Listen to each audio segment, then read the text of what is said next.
북한이 어제 이재명 정부의 유화책은 기만극이라고 비판했고요. 한국을 동족이라는 범주에서 영원히 배제하겠다라면서 독설을 퍼부었습니다. 그 목소리 먼저 듣고 비상이 걸린 한반도 안보 상황 짚어보겠습니다. 한국의 현 집권 정권이 겉으로 표방하는 유화적인 태도는 서투른 기만극이고 절작입니다. 조선민주주의인민공화국은 가장 적대적인 실체인 대한민국과 상관할 일이 전혀 없으며 한국을 동족이라는 범주에서 영원히 배제할 것입니다. 자, 최근 우리 정부가 추진해왔던 대북 정책들 어떤 것들이 있는지 한번 보겠습니다. DMZ 출입 승인 권한 조정했고요. 9.19 남북군사합의 비행 금지 구역 복원시키겠다 일방적으로 발표했습니다. 한미연합훈련 규모를 조정하겠다. 이것 때문에 미국과의 관계도 지금 불협화음이 생긴다라는 얘기가 나오고 있죠. 그런데 북한은 저런 얘기를 했습니다. 그래서 연이은 오판이 되고 있다.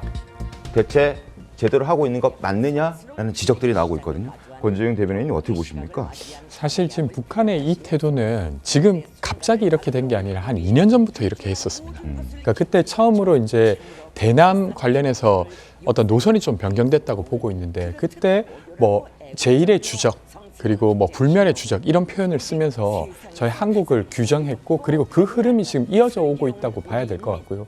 그래서 지금 이 북한의 반응이 이재명 정부의 어떤 정책에 대한 것이라기보다 그 전부터 이어졌던 반응을 그대로 이어가고 있다 이렇게 봐야 될 것 같고요. 근데 저는 지금 이 상황에서 그렇다고 해서 저희가 같이 싸우겠다고 하는 게 과연 국익에 도움이 되는 것인가를 돌아봐야 된다고 생각합니다. 근데 지금 하고 있는 정책들이 그럼 효과가 없었다는 거잖아요. 근데 당장 이제 저희 정부의 정책이 효과가 났으면 좋았겠지만 그렇지 못하다고 해서 저희가 노선을 과연 바꿔야만 하는가? 예를 들면 그 이제 이재명 정부가 처음에 이제 들어왔을 때 대북 확성기를 저희가 철거했습니다. 그리고 나서 상대 쪽에서는 대북 방송을 중단했어요. 그러니까 아주 작은 변화긴 하지만 그런 변화들을 계속 이끌어내는 방식으로 가는 게 그래도 저희 한국의 안정을 위해서는 필요하지 않을까 싶습니다. 지금 북한은 적대적 두 국가를 못 박아놓은 상태이고 여기에 한 발 더 나아가서 한국의 완전 붕괴 가능성까지 언급했습니다. 한국을 동족이라는 범주에서 우린 동족으로 보지 않겠다. 영원히 배제시키겠다. 한국의 완전 붕괴 가능성도 있다. 이런 목소리까지 나온 상황인데 지금의 정책은 괜찮은 건가요? 어떻게 보십니까? 과거 북한의 대남 정책을 보면요. 그 우리가 지금 왜 통미봉남, 뭐 통남봉미 이런 얘기를 하잖아요. 네. 그게 이제 미국과 그 좀 잘 지내려고 할 때는 남한과의 대화를 끊고 반대의 경우에는 또 반대의 경우를 이제 정책을 취하고 하는 것들을 번갈아 가면서 썼어요. 근데 김정은의 등장 이후에는 그야말로 통미봉남 수준에서 벗어나질 않아요. 그러니까 트럼프 미국 대통령과의 문제도 그때 뭐 문재인 대통령 얼마나 사실은 외면받았습니까? 판문점에서. 그렇죠. 네. 판문점에서도 그랬고요. 그런 걸 보면 이 적대적 두 국가론에 대한 김정은의 생각은 아주 거의 확고부동한 것으로 보여요. 자, 그러면 이런 것들에 대해서 우리가 일방적이고 선제적으로 뭐 북한에 대해서 군사합의를 복원하고 뭘 어떻게 한다고 해서 과연 북한이 그 손을 내밀어 줄 것인가에 대해서 이제 우리도 회의적인 생각을 또는 회의적인 상황에서 검토를 시작해야 될 때가 저는 이미 넘었다고 봅니다. 그렇군요. 왜냐하면 9.19 군사합의를 복원하거나 뭐 DMZ 뭘 어떻게 하거나 뭐 이런 것들은요. 북한과의 대화가 이루어졌을 때 북한과의 협상을 통해서 우리가 양보할 수도 있는 이슈들이에요. 근데 우리가 그런 협상 카드를 다 버려놓으면 그다음부터는 북한의 폭주를 제어할 방법이 없고 무엇보다 더욱더 문제인 것은 이런 북한의 폭주를 제어하는 것은 역시 미국의 힘을 빌리지 않으면 안 돼요. 왜 안 되냐? 북한은 이른바 비대칭 전력인 핵무기를 가지고 있는 나라잖아요. 네. 우리나라는 아무리 해도 지금 핵무장을 할 수가 없거든요. 다른 무기로서 우리가 북한을 아무리 압도한다고 할지라도 핵무기 하나만 가지고서도 우리는 북한에 대항할 수가 없어요.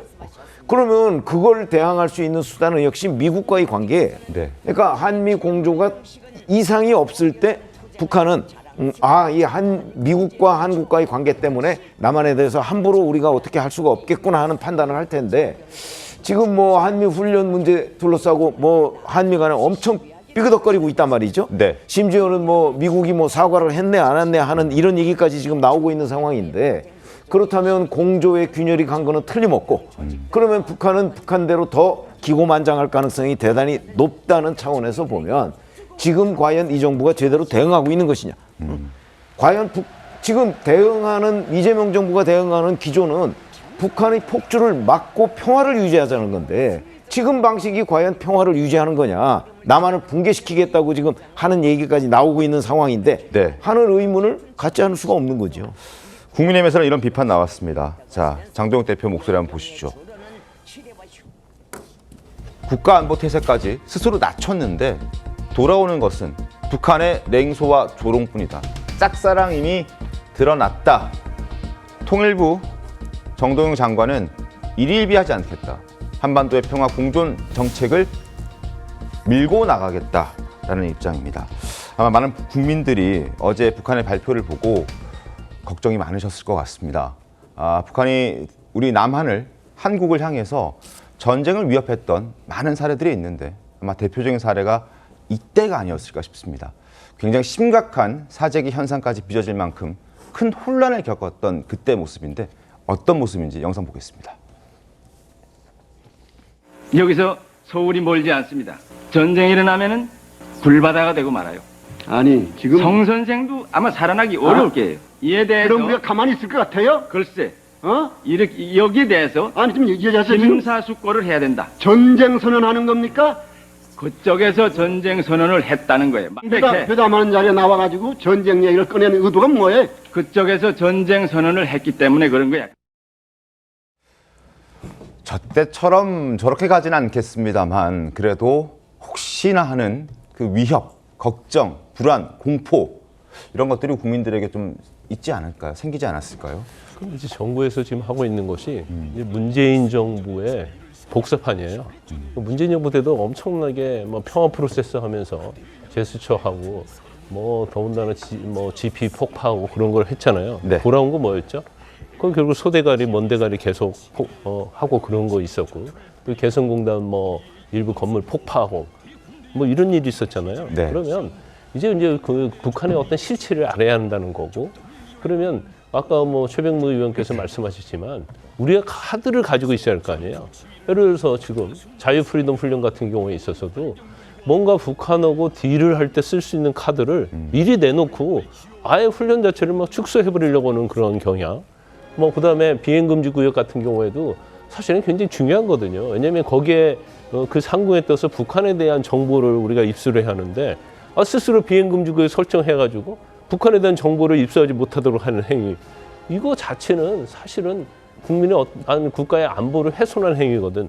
자, 만약에 이제 그렇게 해가지고 북한이 이제 평화의 장으로 나왔다고 하면 모르겠지만 네. 그게 아니잖아요. 뭐 핵공격 하겠다는지 그런 취지로 겁박을 주고 있는 상황 아니겠습니까? 그리고 뭐 지금 현 정부가 좀 제가 볼 때는 정신을 차려야 할 게 뭐냐면 이제 북한은요 적대적 대국가론으로 이미 확정을 했어요.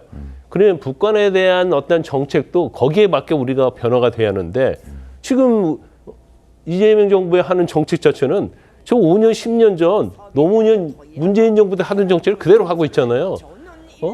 김대중 대통령은 뭐 처음이라서 뭐 햇빛 정책 그런 것들이 있었어요. 그렇지만 그게 아무런 효과가 없고 오히려 북한이 더욱더 폐쇄적으로 간다는 것이 다 알려졌잖아요. 알고 있잖아요. 그럼 이제 거기에 맞는 당근과 채찍을 가지고 있어야 한다는 거죠. 네. 짝사랑도요. 적당히 해야지 이게 도가 넘으면 이게 망상이 돼버리는 건데 지금 하는 걸 보면 뭐 무조건적으로 모든 걸 주려고 하는 그리고 가지고 있는 어떤 히든 카드도 그냥 아예 다 줘버리려고 하는 저런 정책이 사실은 맞지 않거든요. 저는 이제 이재명 대통령이 그런 말씀을 하시더라고요. 나보고 우리 보고 저자세 얘기하는데 그럼 우리 보고 고자세를 하라는 얘기냐 이런 얘기를 한 적이 있는데 고자세를 하라는 얘기가 아니죠.